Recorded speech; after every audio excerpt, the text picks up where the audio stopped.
सुरेश्वरी भगवती गंगे, त्रिभुवन तारिणी तरल तरंगे, शंकर मौली विहारिणी विमले, मम मतिरास्ता तव पद कमले, देवी सुरेश्वरी भगवती गंगे।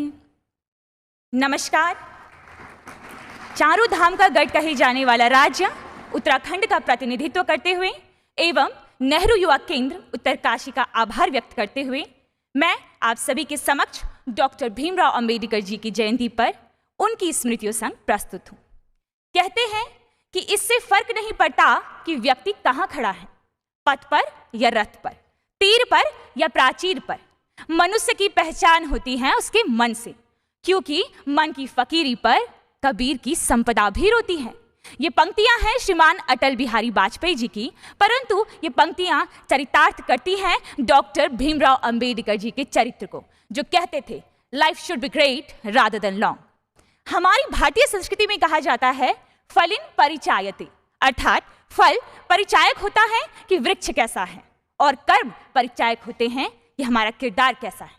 मध्य प्रदेश के इंदौर जिले की महू नगर में एक ऐसे व्यक्तित्व ने जन्म लिया जिस व्यक्तित्व ने स्व की परिधि को लांघकर पर के लिए कार्य किया।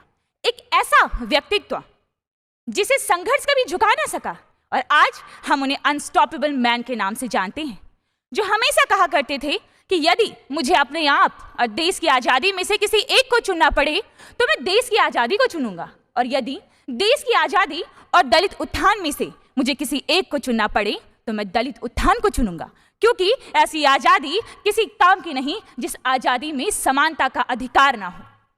ऐसे देवतुल्य स्वतंत्र भारत के प्रथम न्याय मंत्री एवं संविधान सभा के जनक डॉक्टर भीमराव अंबेडकर जी की जयंती पर आप सभी को हार्दिक बधाई।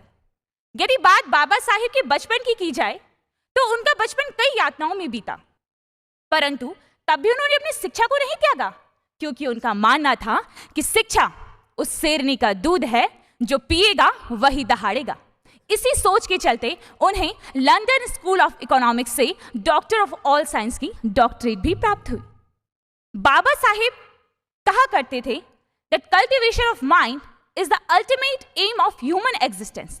यह कथन उनकी बुद्धि की स्थिरता को बताता है।